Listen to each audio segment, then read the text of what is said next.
Welcome back to another episode of Be Our Guest here on Musical Theater Radio. I am your host, as always, Jean-Paul Yovanov. Today's guest has done regional theater. He's done off-Broadway. He's done Broadway shows. And I know you're saying, lots of people have done that, but it's the shows that he's done. And I'm so excited to talk to him about these shows, from Passing Through to Liberty, the musical, to Soul Doctor, the original Altar Boys off Broadway, to Shrek on Broadway, and getting the band back together. There's so many great shows.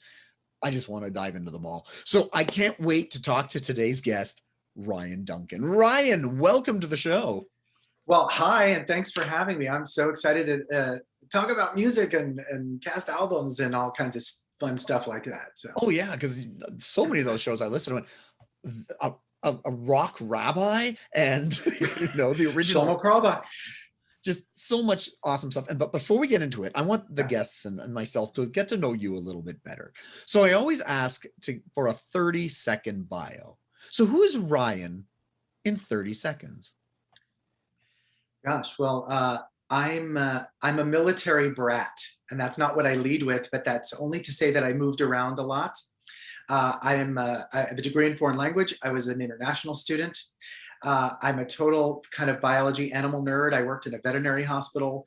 I'm an actor across the board in a lot of strange ways, not just like on stage or film, TV. I work for a nonprofit where we do interactive theater with kids in hospitals. I work for a company where I do live simulations, and I work for an online company called Immersion where I do acting simulations through avatars and an Xbox controller, teaching empathy and soft skills one person at a time. And so I've lived in New York. I moved here from the D.C. area, but I was born in Massachusetts. And I have a varied, fun, interesting background culturally, ethnically. My dad's from the Midwest, mom from New England. So a bit of animal lover. We got a lot of stuff to unpack. A lot of stuff to unpack. Yeah. So let me take it back to the beginning. Were you always into musical theater growing up, or is that something you discovered a little bit later?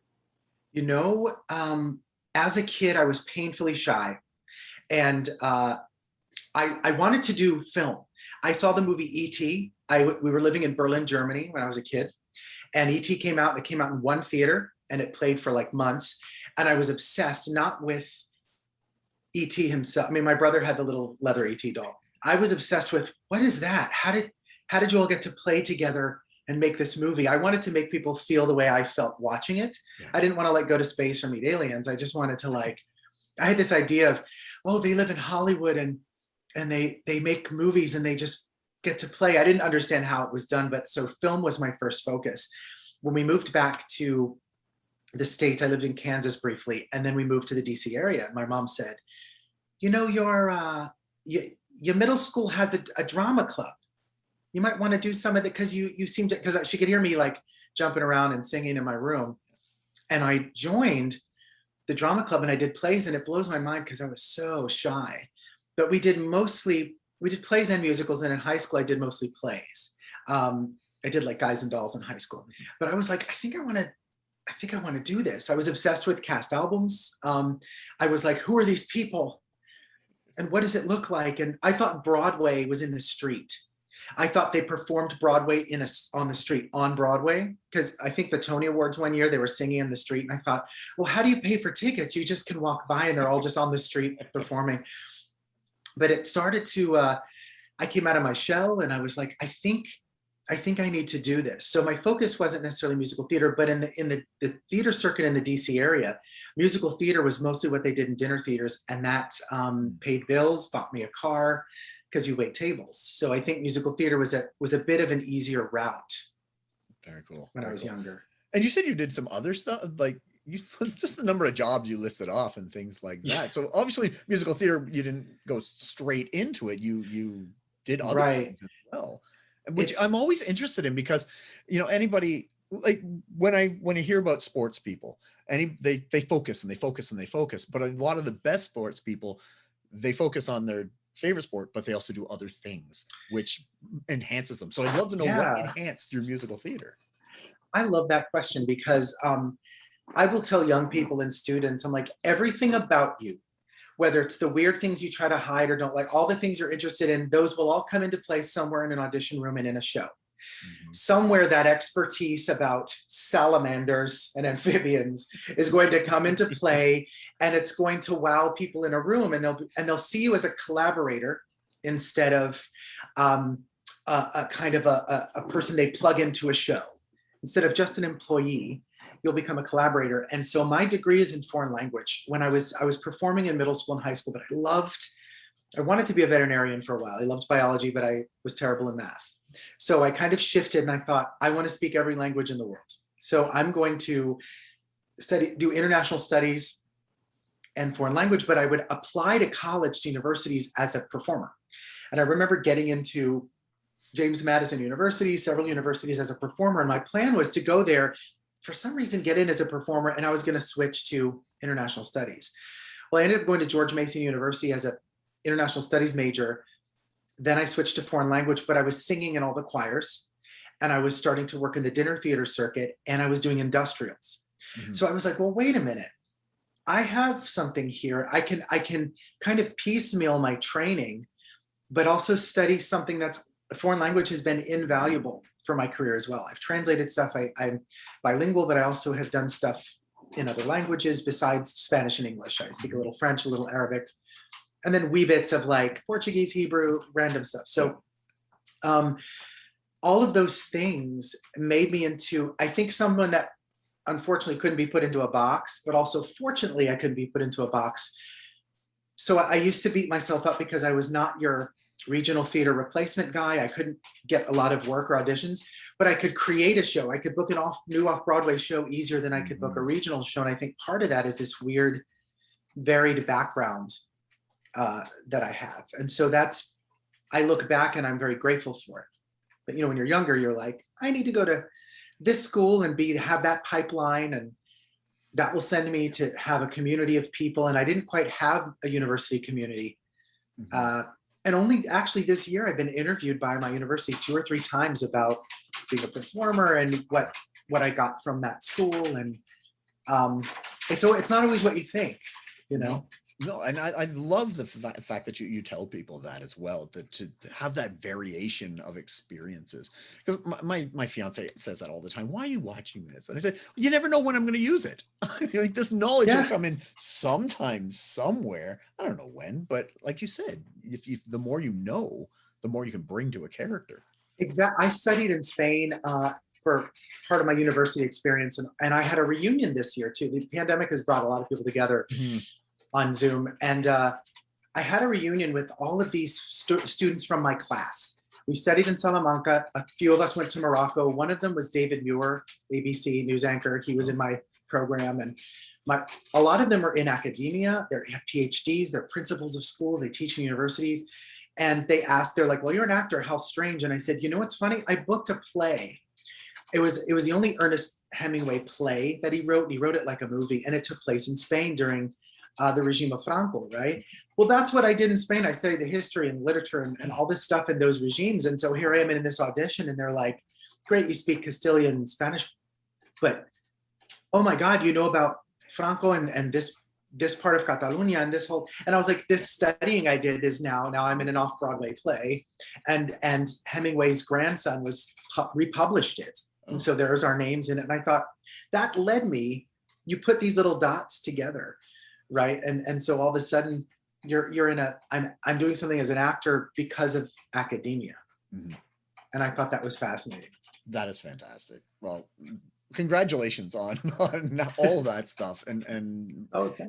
A lot of people don't realize that the benefits of all these other experiences. So congrats on that light bulb going off. And sometimes it takes a while. I mean, I was really frustrated. I didn't get into the universities I wanted to get into because I had terrible SAT scores, but I was in AP biology and foreign language, but according to SATs, I shouldn't have been able to tie a shoe. It was just fascinating to me that, and I finished college in 4 years. My friends that got into some of those enviable universities dropped out. Yeah. And so I had to turn around and go, stop measuring yourself on other people. You've got some things that you don't know yet, or that are going to help you out. And we think it's done one way. I always say this, nothing is fair, but anything is possible. That's pretty much the industry, any industry really, right? For sure. Okay, this is going off topic and nothing to do with musical theater, but SATs, I don't understand them. Being here in Canada, we don't have to deal with that. And I watch American movies and they got this high schools and they're all this SATs and all this stuff. And I'm like, I don't know how or why, or just it's weird. And how did you, like you said, your SAT scores weren't high, but that means absolutely nothing. Right? And yet it kept me out of universities. Right. It was the weirdest thing because I graduated in the 90s from high school, and and so right after I graduated, the following year you could use a calculator on the math portion of the SATs. Then a few years later they reconfigured how the SATs worked, and you had to write an essay.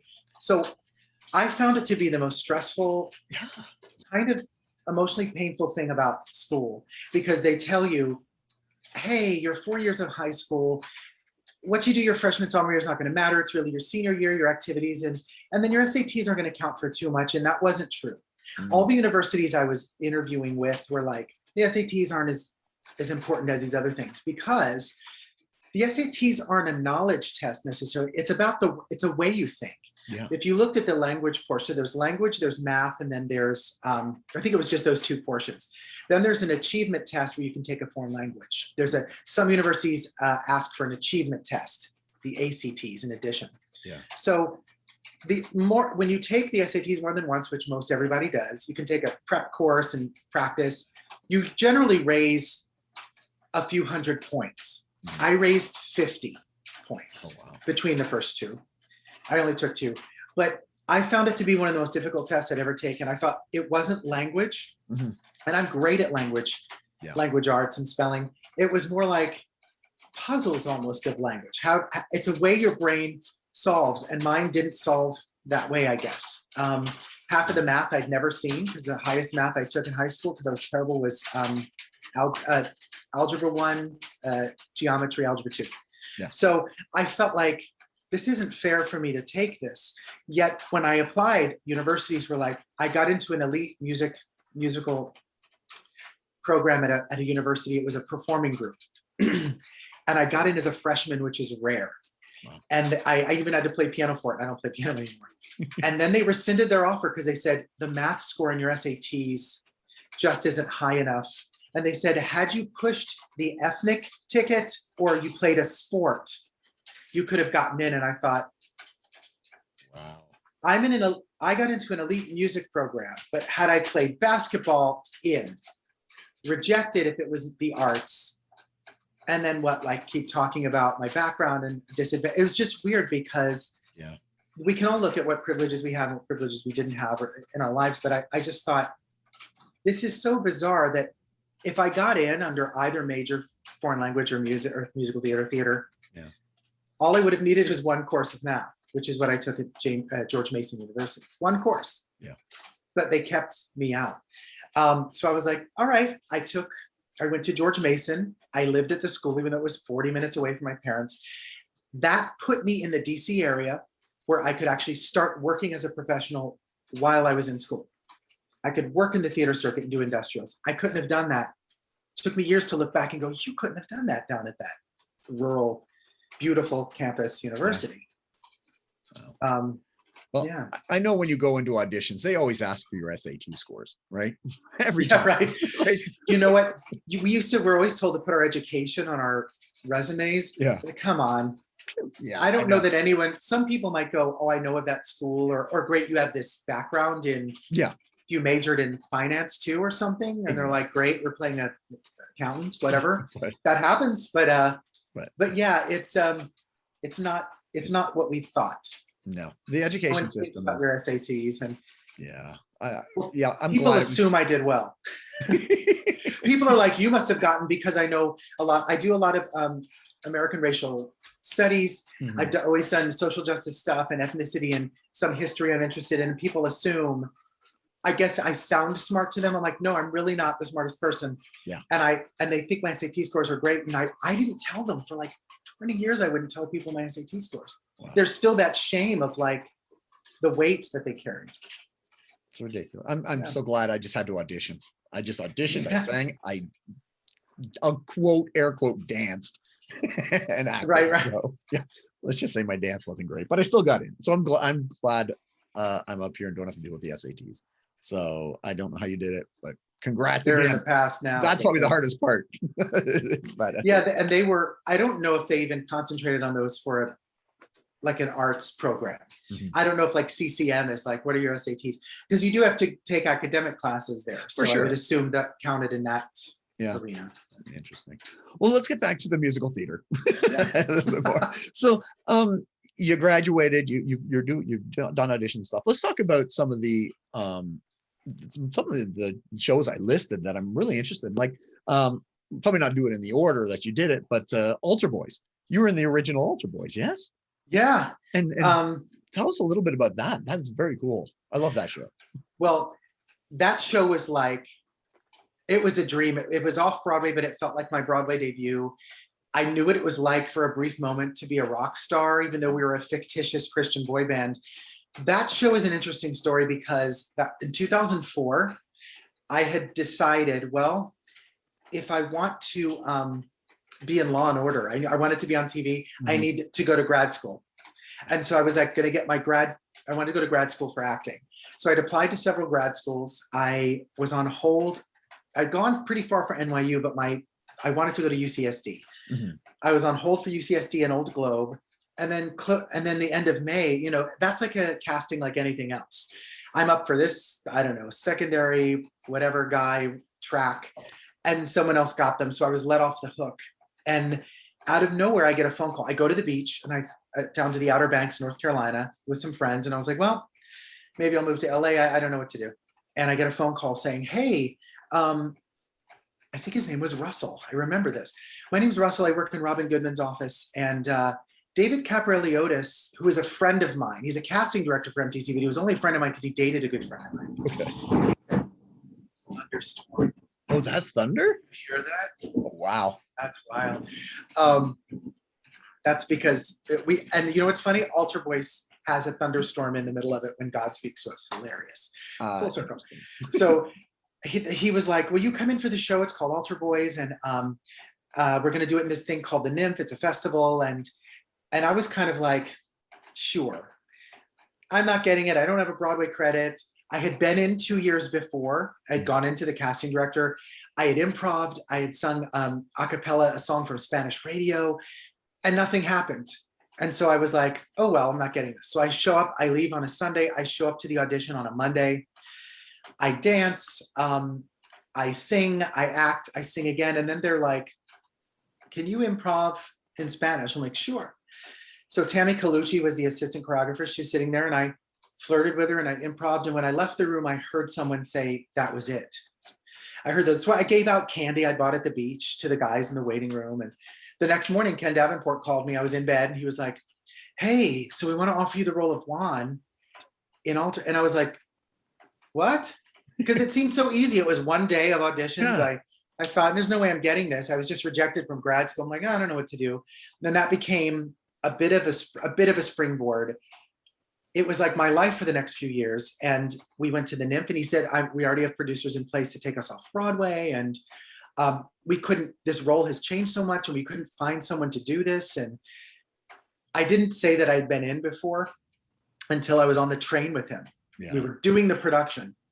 And he's like, the producer happened to be, we were on the same train car, the subway. And he said, did you just move here? I said, I've been in New York 7 years. And he's like, why don't I know you? And I said, he's like, what have you been doing? I said, I did some tours. I was told you're too young to be on Broadway, go do tours. I did tours, non-act tours, the equity tour, came back. And then they said, now you're too old, everyone's 18. I did crazy stuff. Yeah. I said, I did short films and stuff like that. And indie, I did a lot of indie theater. I was with an off-Broadway theater company and that was fun because you can be super creative. And he said, why didn't we see you before? I said, okay, I came in for this 2 years ago, but he goes, I don't remember you. I'm sorry. I said, none of you were in the room. None of you that created it, put your blood, sweat, and tears. It was some assistants at the casting director's office, yeah, who I'll never know why they didn't choose me.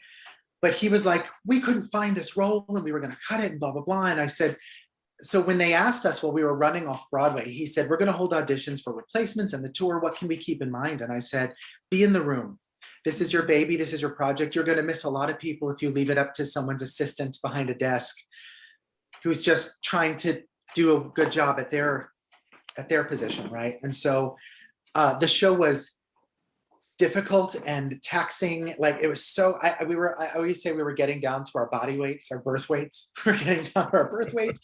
But it was dreamy, and the producers were really clever with it. And that's an interesting cast album story, because they were pushing us as a real fictitious Christian boy band.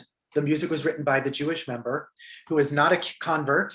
He just got involved with these guys and was like, hey, this Jesus guy must be pretty cool. Well, my favorite line in the show is when he walks in and a bit of a catty character says, are Jews even allowed in the church? And he goes, well, I don't know. I just saw one hanging on the cross behind the altar. And so it was a very unique experience. When we did the cast album, we did it as though it was a concert of ours. So I sing my entire song on the album, but Abraham has to intervene because my character breaks down on stage. But he said, well, if we were doing this in the Altar Boys concert, you would sing the whole song. So I had to learn his part, which is in my song, and do it on the album, because that's what Juan would be doing if he didn't get this bad news in that moment. Yeah. So they challenged the Backstreet Boys to a sing-off, and we were all terrified, like, what if they show up? No one knows who we are. But they didn't show up. Yeah. But the producer, Ken Davenport, was really forward-thinking with marketing, and we had his cast album launch at the Virgin Megastore, which is no longer in Times Square. And wow. He put us in a limousine. He hired 20 of our Altarholics, our Altar Boys fans, to hold up signs and cheer for us and follow us around the block in a limousine. And then we would go around the block a few times and then end up at the Virgin Megastore, which was only 3 or 4 blocks over from our theater. By the time we got to the Virgin Megastore and went around that block, we had amassed a crowd of 200 people. Wow. Between 100 and 200 people, simply because they followed signs and other people. So then we stepped out. So when there were cameras there that looked like we were a real band, we stepped out of the limousine. I'll never forget a guy going like, saying, who are they? Who are those guys? We go into the Virgin Megastore. Most of the crowd follows us. We do a concert. We announce that the Backstreet Boys didn't show up. We do a few of our songs, and we sold all these albums. Wow. It was unbelievable. And it was also the day in Variety. The Variety had written a little blurb about our show and said Scott Porter's the next Tom Cruise. And so we built something from crowd hype. Wow. And then our album sold a bunch there, and we took pictures with I don't know, a person who came dressed as Mary Magdalene, and that's the persona that she has. And it was just kind of amazing. And so it was all like built upon, well, what is this cast album going to be, and how will it represent the show, and how do we market that? It was just very unique. That is very, very unique. That is incredible. What an experience. And that is so smart. And that type of marketing, and that album is fantastic. I play it. I play a bunch of the dance. I have a show on Saturday nights called the Saturday Night Party, where it's all just party songs. Yes, awesome. I have to play a bunch because we have that mega mix at the end. Oh, I would play which that used to be mix in the show. We used to exit after the curtain call, come back in robes, reveal white outfits, and do the mega mix. But I don't know if it's that we looked like we were dying, or they were like, it's too long. But yeah, that used to be in the show at one point. That is very cool. I love that story. That is fantastic. So I'd love to talk about other things like Soul Doctor that most people don't even know, because I looked it up and it ran for 30 performances or something like that. But so the concept is crazy. I'd love to learn about that one. Yeah. So the Soul Doctor was really the brainchild of, it's a story about Shlomo Carlebach. And Shlomo Carlebach was, he grew up very Orthodox Jewish, but almost Hasidic. Like he was like almost what they called, what was the term for it? It was something between ultra Orthodox and Hasidic. That's how he grew up. His father's family escaped World War II from Austria. And he was supposed to start a shul or a synagogue that was ultra-Orthodox. And instead, he was influenced by he met Nina Simone. They became friends. He was influenced by all this music in the 60s and this kind of hippie movement. And so he started the Synagogue of Love and Light on the Upper West Side. And it ended up being a place where, like, they broke tradition. He had women and men touch. They would get together. He hugged a lot of women. He had affairs with a lot of women. But it was this very hippy-dippy love kind of, Shabbos will save you. Mhm. You know, you don't need drugs or alcohol. Shabbos will save you. The idea of getting together and having community, but people of different backgrounds came together. So this guy, Danny Weiss, whose mother was, I believe, a groupie of Shlomo's, he wrote a show. They did the show at the Jewish Museum in the city. They did it in New Orleans. And then we were the first official, like, off-Broadway production at New York Theater Workshop. Mm-hmm. And that was a traumatic experience for all of us because, yeah, it was not put together. It was all this beautiful music. Shlomo's daughter, Neshama, was a part of it. Nina Simone's daughter had input. It was just unfocused, and there were some troublesome cooks in the kitchen. And so the show didn't represent itself well at New York Theater Workshop, but there was a lot of beauty to it. Yeah. It moved because of money to Broadway, but it was just problematic. There was so much. There was so much it could have been. I think a lot of survivors. I had a friend show up to the show, a new friend, because I lived in Berlin as a kid. Our neighbors, my mom did this like ethnic modeling with this woman named Fari, who escaped Iran in the middle of the night when the Shah was deposed. She lived near us in Germany. Her next door neighbors were German. That house used to be a Jewish home, and they found silverware in the attic that family had hidden. So she told me several years ago, I want to give this silverware back. I found the family. While I was auditioning for the show, I found that American family. Wow. On the West Coast. We returned their silverware. Her cousin shows up to the show. They were from Berlin, but she happened to bring a friend whose grandfather was Shlomo. Shlomo was her uncle, randomly related. Wow. So there's a lot of themes happening during this. So a lot of people, I think, needed this show, and it just kind of crashed and burned. And then they did it again off Broadway. Mm-hmm. But the music is really special. And Neshama Karlbach would come and perform, and she's like Mother Earth. Like, she's like the heart and soul. Whenever she'd show up, everything kind of was made right. But yeah, he was a rock and roll kind of rabbi. Wow. And he defied his parents' wishes by not having an ultra-Orthodox shul. Do you think it just didn't have, when it moved from off-Broadway to Broadway, it just didn't have enough time to, for lack of a better term, cook? You know, it just get the ingredients together and you know, find that right balance and all that sort of thing. And there was really problematic leadership, and there was a lot of ego and weird things going on that kind of the project.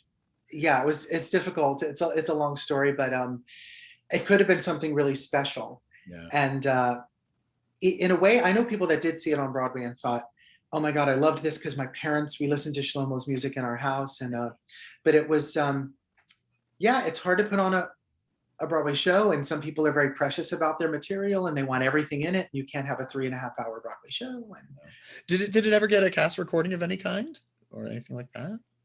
Not that I know of. I wish they had.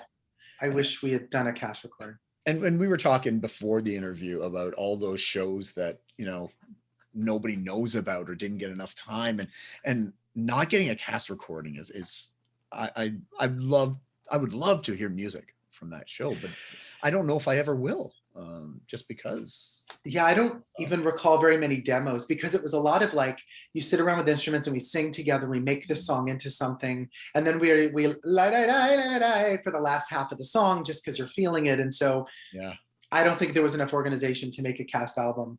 But there are other shows. You know, the York Theater is this off-Broadway theater in the city that does a lot of, they'll do musicals in Mufti, and they'll bring a lot of old musicals back that no one knows about. And I did 2 there. I did Minnie's Boyz, which was a spectacular experience. They did have a cast album.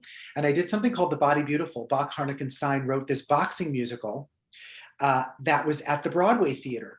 And instead of keeping it open, because they got a not so hot review in the Times, which used to shut down shows, I think they said they chose to do a cast album. So we did a revival cast album, and they added some of the original songs into that. So it's called The Body Beautiful.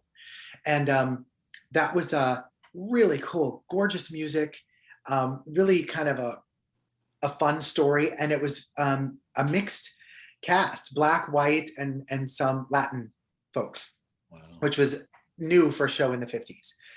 And so they said, well, we'd like to preserve this somehow. If we're not gonna run very long, instead of putting money in to get another month or two, we'll do an album and preserve that.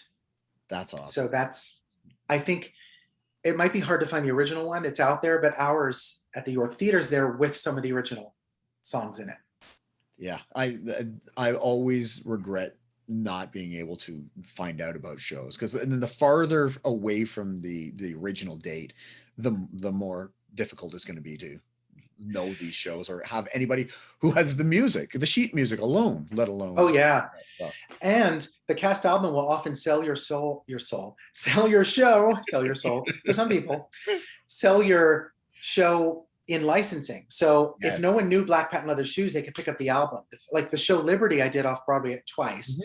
It's a great show. It should be done all over the country, because it's you can also do it around 4th of July, but it is about the formation, how the Statue of Liberty came to be, and she's embodied in this little girl. The girl who played it in our production is on Doom Patrol on TV. Oh yeah, she's Abby Monterey. So the cast album, they're hoping like, well, if people license this, they have something to go to. They can listen to this, as opposed to like The Body Beautiful. If we kept it open, people might not know to try to do the show again. They may never hear it. Yeah. Well, hopefully more people will start doing that and saving our history, the musical history, so people can enjoy it in the future. So I'd love to learn about also getting the band back together, because I think that hasn't had another interesting way of putting it together. That has another weird story. So gosh, so Ken Davenport, who is one of the book writers and the producer of that show, did Altar Boys. I also did a show with him called My First Time. We did a web series called The Bunny Hole. And now we're supposed to do another reading of Joy, which is a musical based on Joy Mangano's story, the Miracle Mop lady who became a millionaire selling household products. There was a movie with Jennifer Lawrence. Okay. We did a reading 2 winters ago. We were supposed to do one last year. We're, I think, going to do one in November. Just a little background on Ken. So Ken got a group of actors together. I wasn't one of these initial actors, because I might have been doing Shrek at the time. He got a group of actors together. They called themselves the Grundle Shots, and they wrote a book together of a musical. They wrote a musical that was kind of reminiscent of an 80s or 90s movie, but if it were starring Will Ferrell. And so I came in that same year, but I'm not one of the Grundle Shots. I came in because Ken was like, I have these characters I want you to play. And I did table reads. We've read it for years. And then I started to develop my characters. And all of us were developing characters, and some of the actors that wrote it couldn't play their characters, so other people stepped in and would play those characters. Ken wrote a good portion of the book with Sarah Salzberg, who was the original cast of Spelling Bee. She helped write that show. And it just became this thing. They'd take a character here, give a character there, add a character. We did our Out of Town. We got a production at George Street Playhouse. And I had this character in Act 2 named Nick Styler. And I played the drama teacher, and I played there's 2 bands, Mouthfeel, which is like the bad guys band. And then there's the Juggernaut. Yeah. And so I was in Mouthfeel, but I played this character in Act 2 that just had a little introduction. I was a lounge singer. I didn't sing. I just said, hey, the winners of the, Juggernaut they played a wedding and blah, blah, blah. And I'm Nick Styler, and how does your mouth feel? And I would leave. Well, in 2014, we were presenting the show to all the Broadway theater owners, and Mark Allen came aboard a few years prior to write the music. Amazing music. Every song is reminiscent of something in the 80s, 90s. You just can't put your finger on it. But it's all original book, original music, original story, but not an unheard of premise. He based it in a town in New Jersey, in Sayreville. They did a trip. They took a video of this town. They based our characters on real people, but a different plot about a guy who loses his job on Wall Street and goes to get because he was going to be the next Bon Jovi, went to do finance, lost his job, and moves back in his mother's basement. So he gets his band back together. Yeah. But this number in Act 2, they wrote half of the music, and Mark Allen was like, I don't know what to do with the rest of the song. And I said, can I take it home? He was like, yeah, do what you want with it. I took it home. I wrote it, the last part of it. I came in and I said, okay, here's a monologue I've written. Here's what the end of the song does. I'm going to smash my face on the keyboard twice, like that Muppet. Yes. I'll never get it right. Yeah. After the second time, pull the music out. I'm going to ad lib. When I say this, pull the music back in. We're going to riff together. So we tried it out. Yeah. We did it in these readings, and these theater owners were laughing, and they always are stone-faced. I think they told Ken, whatever happens, that song has to be in here. And I was kind of like, well, we can cut it. No one knows this character. That song ended up on Broadway as written. We changed very little, if anything. And at the end, I got to ad-lib a different kind of thing right at the end before I recover from a breakdown. So I had this full breakdown at the keyboard, and it became this nice, fun thing. And I actually, when I was in Florida during the pandemic, I did 2 videos, kind of like spin-off videos as that character, where I rewrote the song again. Oh, wow. But the show is created. Every actor they pulled in could bring themselves to the, like, well, now you're playing this part, this person's unavailable. What do you want to do with it? So a lot of us got to be really creative and come up with what you saw on stage. That's very cool. Which never happens. It's never usually that way. And that's what, and I've noticed a trend with you. You've got these interesting and original and slightly different shows and parts and things like that. And I think that's, as an actor, I would love to have that type. It's so wild, because I was the guy who I thought, well, I guess I won't ever be on Broadway. I had a hard time getting auditions and being seen. And then all of a sudden I booked Shrek because that choreographer, Josh Prince, saw me in Altar Boys, cast me in a reading, and then kept saying, you need to come in for Donkey. And I was like, oh, I'm not going to get it. You're going to get a Broadway dude. And I was the first Donkey cover. Now that was interesting because we could be creative in rehearsals, but you still have to make the show about Shrek, and it has to be under 3 hours. And so all this fun work we were doing, they had to be like, okay, here's your line and your solo. Because DreamWorks was like, it has to fall in line somewhere. Whereas getting the band back together was this, like, I never auditioned for it. I just was doing readings, and here we are on Broadway. And you got to kind of make stuff up.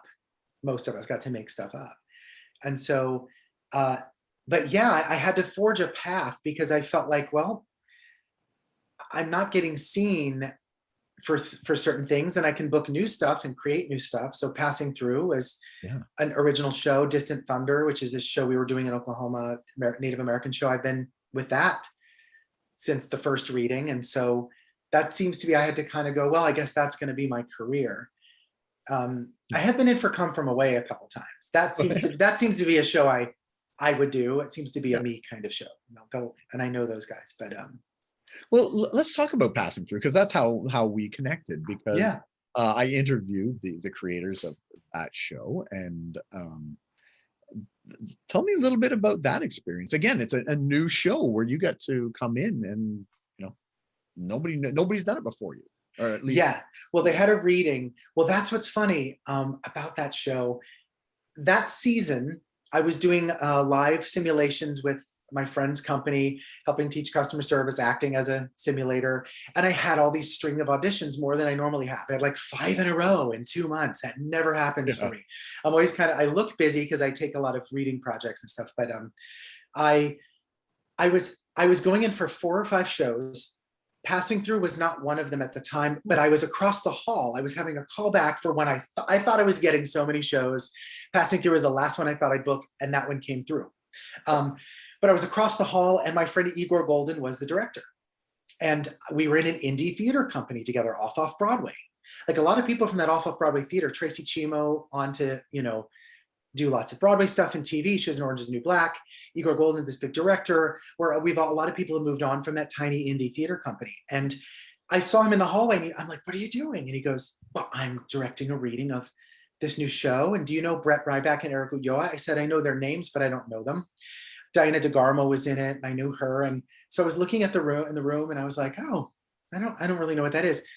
The following week, they called me in for it. And I remember being like, oh, my friend Igor, that's that show they were doing across the hall. But for some reason, I didn't know if I was right for it. They said, well, it's going to Goodspeed. And they gave me the music and I was like, oh, there's B flats sitting on B. That's not what I do. Please thank them for me. I don't want to disappoint them. They were like, no, they really want to see you. They'll alter stuff if needed. And I'm like, okay. So I go in and I had to play, the songs had to do with, one of them was beautiful music, great sides. The sides weren't like a regular libretto where it was like, oh, here's some lines ramping you up for a song. It was a book scene. It was a moment in time. It was a character. And I was like, what the? Some songs, some were just, the character was just in a song, and sometimes the character was in a scene and didn't sing. So I had sides of a native character. He's Dine, who's Navajo, named Paul. And I loved that scene. But there wasn't a song for Paul. He opens the show. Then there was a scene of, there was just a song of a guy who is, he's gone. He was dead. He's a guy who committed suicide after the war in Iraq. And then I had another song as one of these kind of guys hanging out in the woods that meet our lead character. So it was about a guy, a real story, Andrew Forstoffel, after he graduated college, walked the country in 2011. He walked, as you know, he started in Philly, went from Maryland through the South to San Francisco. So we're playing all these people he meets on the way. I went into the audition. I sang all the songs, including the B flats. He was like, you can mix them or whatever. And I was like, this is what made me nervous. And it was at the callback, again, we sat and talked about the scenes. And I said, and they knew I was involved with Native American show. And I said, I have Native ancestry. I don't know my tribal history, but I know working with Native elders that it just gave me an insight into this Navajo guy. I had insight because my dad was in the military about, he wasn't on the front lines, but I just knew things about these characters and I felt them, and we just kind of worked with it in the room. And then I booked it and I thought, well, oh my God, this was the last thing I thought I'd get. All the other shows I swore I'm getting that offer, it didn't happen. And this was the gift that it needed to happen. I also had callbacks for the tour of Come From Away. But those guys weren't leaving those parts. And then they would like, do you want to swing? And I was like, no, I'd kind of like to do this show at Goodspeed. And that was the dreamiest, most wonderful summer. The show was so impactful for so many people. It gave voice to all these complicated people around the country. It wasn't apologetic and it wasn't in your face trying to wear a badge. It was just beautifully done. Every actor that from the assistant director, the choreographer, Marco Santana, everybody was just, we needed to share these people's lives. Yeah. And I thought it was just such a special show. And we did, a concert, then it was streaming earlier this year for 3 weeks. And, yeah. And then that I think we're supposed to be in production again this fall, but of course that's all pushed. Yeah, I know. Who knows with that? But no, that's very cool. How did you find them? Mary Miko, I believe. Okay. She's been passing me along people saying, hey, you should meet this person. You should meet this person. And she mentioned Brett and Eric, and yeah, I interviewed them, and I saw that live stream. So I did see you. Oh, great. I'll be honest, I've seen so much stuff after my brain. Sure.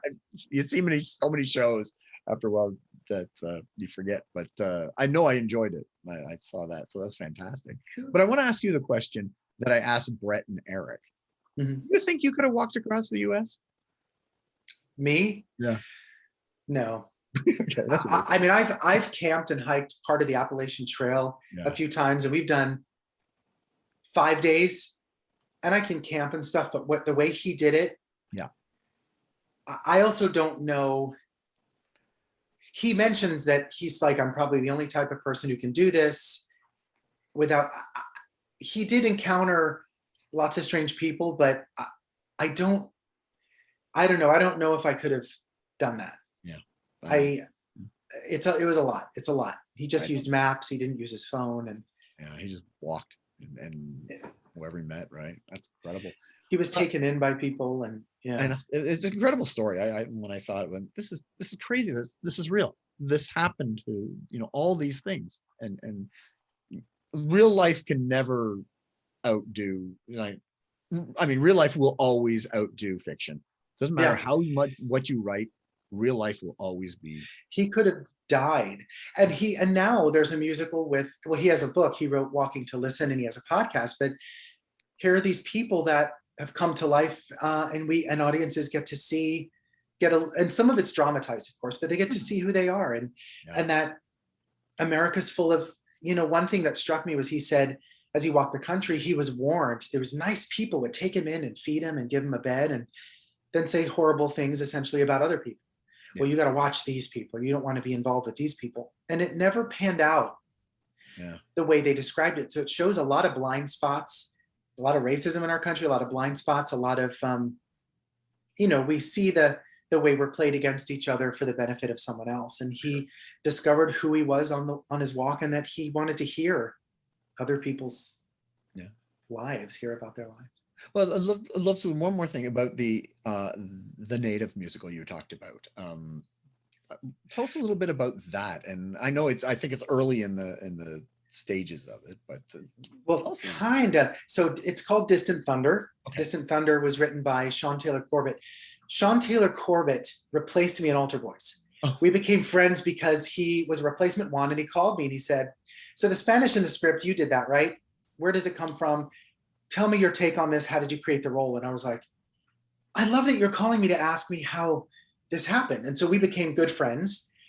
He invited me to a show he had a callback for. A month later, I was watching him play Usnavi in the Heights Off-Broadway. And then he was in the original Broadway cast of In the Heights. Wow. I saw him go on as Sonny. His mother is Lynn Taylor Corbett. She was with Alvin Ailey, huge in the ballet world. She choreographed the movies, My Blue Heaven, Footloose. She did Titanic on Broadway, Chess. She also created Swing and was a Tony nominee for creating the choreographing Swing on Broadway. She co-wrote it with him. He wrote some of the music, the lyrics. Robert Nassif and Chris Weisman also wrote the music. She's directing it, she's choreographing it. And why he wrote it was because his father was, I guess, a performer at one point, met his mother, and then kind of was out of his life for a while.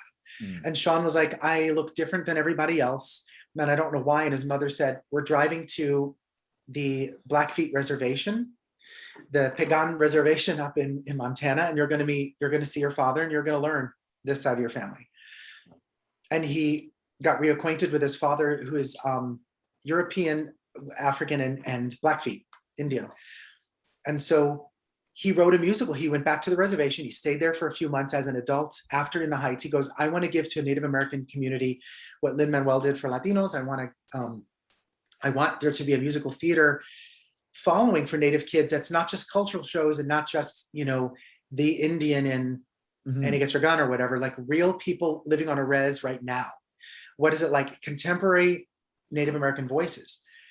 So he wrote this show. And we started doing readings of it and presentations through Amos Musical Theater and Donna Trinkoff, and we got funded. And then the Lyric Theater of Oklahoma, Michael Barron, said, we want your show. So we were in rehearsals. We were 2.5 weeks into rehearsals when this pandemic happened. And then she called me yesterday to be like, they want to do it again. It was pushed to last year and pushed to next year. And where is everyone? Are we all still in the business? And how do we feel? And because we had worked on, some of us were doing hoop dance, grass dance, just for this powwow moment at the end. But the show it's a story about Sean, in a way, a guy who goes back. It's, a fictitious version of his mother, who was a lawyer in the show. Mother passes away in the show, who's white, goes back to the reservation to find his father and tie up her real estate deals because she was helping the tribe. And this father's kind of a recluse.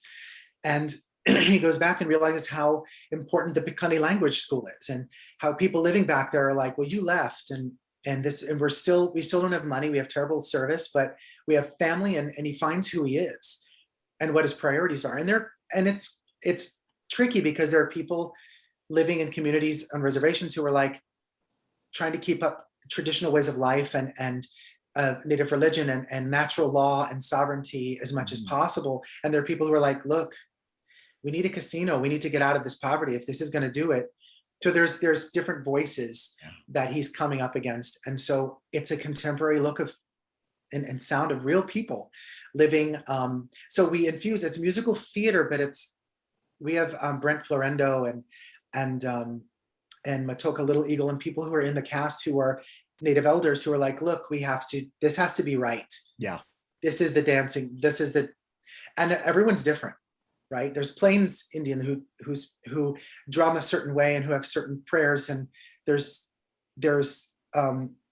people from the mountains and people from the East Coast. And so we have to be respectful because everyone has a different tribal background, and some people grew up in it, some people don't even know what they know, they're native and don't know their ancestry. So it's a real tribal experience in a way, because we're a family who's trying to put on this contemporary musical theater show, but not lose real indigenous life in the process. It's not there's no tap number, it's all appropriate to, there's not like a flashy dance number either. It's native dancing. We have brass dance when needed, fancy dance kid and all this kind of stuff that you would see if you grew up native, as opposed to, and I think a lot of audiences aren't going to be used to seeing a musical it's not flashy, but there's a lot of beauty to it. I think it's really important. And for sure, we're really proud of it. When it gets on or closer to getting on, I'd love to have you on again. And yeah, of course. And have you talk about it more, and we'll maybe have the writers on as well. And yeah, Sean and Lynn and Chris, they would love to. And we also we did a demo of that show. So that's how that's been sold. There's a demo of Distant Thunder rolling around out there somewhere. I don't know if you can't really purchase it. I'm not sure. I think you could look it up on YouTube and you'll hear some of the tracks. Nice. We released a video during the pandemic of one of our songs. We all sang a song called Hold On. And so that's on YouTube. But yeah, to sell it again by the music. Wow. Well, congratulations on everything. The career I would love to have. when I was God, well, thank you. And it's funny to hear you say that, because wherever we go, there we are, right?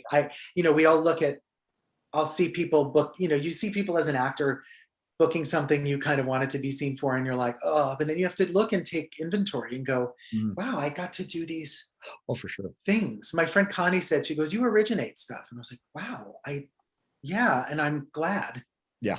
I feel really honored. That's the type of thing I love. It's you've had this varied and fun and exciting and different career, and for people like myself, that is the goal. That would be much more fulfilling. Well, and it could have been shorter. And I look back and I go, what if you booked those, like when you thought you were going to get Mamma Mia or whatever these shows were, what if you booked those and did 3 in a row? Where would you be? I got better as an actor, not getting some shows, not getting some things. Exactly. I got to create film and TV projects, indie stuff. Again, indie theater, a sketch group. I've been writing plays, and I got to be a better performer, better actor doing these other things, working as a simulation specialist. And so when those opportunities come, I can meet it with skill and talent, as opposed to like, I'm burned out, I don't know what to do. I did a few things, and now, I mean, by the nature that I didn't work as much as I wanted, it spread out because I'm stubborn too. I'm a Taurus, so it spread out my career. Well, again, congratulations. Now, but before we go, Ryan, I always ask 3 questions of my guests. There's no right or wrong answer, though we may judge you on the last answer a little bit. All right. Okay. So question number 1. What creator or team within musical theater has had a great influence on you? It could be a composer, a lyricist, director, producer, actor, stage manager even. It could be somebody famous or not famous, like a teacher. Is there anybody who's had a good influence on you? Wow. So, yeah, we don't get anywhere without other people. Mm-hmm. And the funny thing is, I've always felt a bit like an outsider. So I've never, I haven't worked with Pasek and Paul. I know Lynn, but not well, Lin-Manuel.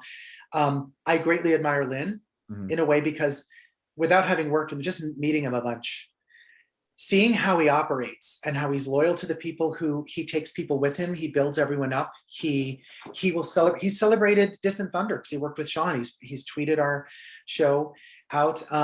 I've worked with amazing people. A stage manager, my friend Cherie B. Tay. She's become the stage manager that does these video calls. I'm doing air quotes way too much. She's a stage manager that does these, and on the radio, no less.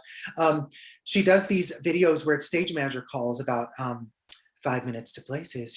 She also has created a whole voiceover career during this time, but she was the most grounded, kind of a wonderful person to work with as a stage manager. And she's above and beyond. Stage managers are also artistic. When they call a show, they know the design, they help design it in ways. Peter Lawrence as a stage manager for Shrek was one of the best. Beverly Jenkins.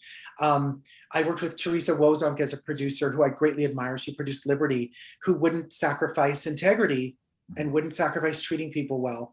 I do look at people like Ken Davenport's creativity, and he's always ahead of the curve. There are, I never worked with Sondheim, but I mean, there are people that once you see how they care about others and they treat people well that they need nothing from. But they do the right thing, and it's not easy because it's a commercial venture in many ways. They have to sell tickets, and I've gotten to work with people who just really love what they do. I'm glad you brought up stage managers, because whenever I direct, and I usually work with students, they're like 17, 19, they're young, they don't know. I say, you see this person sitting here? They are the most important person in the room. You do not disrespect them, because they even beyond me, they're way more important. So they're on your side. Oh yeah. And I think Peter Lawrence won an honorary Tony several years ago as a stage manager. When my indie theater helped create something called the Innovative Theater Awards, New York Innovative Theater Awards, or the IT Awards. It honors Off-Broadway and indie theater, and we have a stage manager award. Nice. And it's hard on the outside to judge that. So people write in and they nominate and they kind of write, I guess, essays and summaries about like how great the stage manager is, because they really they're the liaison between so many parties. There's so much they do. For sure. You know what? 2 points for that. Not just 1 point. For saying stage manager, you get an extra point. So 2 points for that question. All right. All right. Question number 2. Now, we've learned that you've originated and you've created a lot of roles over the years and been the first. Which one has been the most fun to create, and which one has been the hardest to create? The most fun is probably Juan and Altar Boys. I just had the best time. I got to put a lot into it that I'd always wanted to do all at once. And I was like, here it is, I can put it all into this. Difficult to create. There are some that really challenge us because they're parts of ourselves that we have either denied or hidden or didn't allow ourselves to explore. And I think a tricky one, right, is Distant Thunder. I played 2 parts in Distant Thunder. One is a little more cut and dry. He's the Bureau of Indian Affairs guy who is a little bit more corporate. He's a lawyer. Mm. Then I play a two-spirit character named Hector. And Hector is quickly becoming one of the elders in the tribe. And Hector is two-spirit. He's two-spirit people in Native culture could be gay or bi or trans. And he's a character who they often held high positions before colonialism, which changed the way people think about people of different sexualities. And they would often help in ceremonies, and they were healers and stuff. And it's a character, and that's the main character I play. And I've always played Hector. And it's something I just have to find. He's there, he's within me. It's something I know, but I want to do it even more justice and give him all that he deserves. And so sometimes you'll have a character that's like, people need this guy and they need him to be a certain, I have to be my version of it. So I just want it to be right. That's the thing. When something's hard, it's like, I want this to be right. Great. I want it to be that person, the person in the audience to go, you're mine, I see you, and know that they're seen. Correct answer. Do a little extra work. Correct answer. Gosh, another point. So you're at 3 points. All right. Final question though. This is one we may judge you on. Uh-oh. Food in the theater or cell phones in the theater? Which is worse?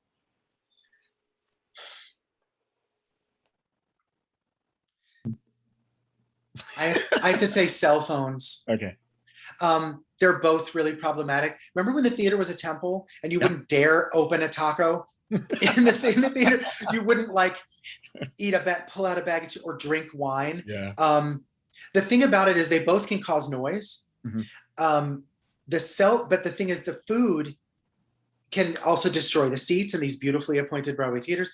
But the cell phone is not just loud on stage. You can hear it. It distracts you. It can distract how you're telling the story for the greater. It's about everyone out there is in the dark having a communal experience. And if you're thrown on stage, it will mess with the story. And if they see light, if they hear sound, or just a person not paying attention, it just detracts from the experience. Yeah. Like I can ignore to some degree some chewing or be upset that they dropped food that someone has to clean up. Yeah. But you're taking us all out when you take that device and it's leading somewhere else. For sure. Yeah. Correct answer. I would have also accepted both. Yeah, both. But you either. But you said which is worse. Yeah. No, but they're both. Let's be honest. Because I know they'll finish that taco. That phone could keep ringing. That's 4 out of 3. That's congratulations. Thank you. I have no prizing, but you won. So awesome. Ryan, show me around Toronto when I come up there. Awesome. Hey, when you come up to Toronto, make sure you look me up. We'll say hello and we'll get you a drink and say hello. And I'll buy bags of ketchup chips to bring back. Yeah. I will introduce you to lots of other weird things here in Toronto as well. Perfect.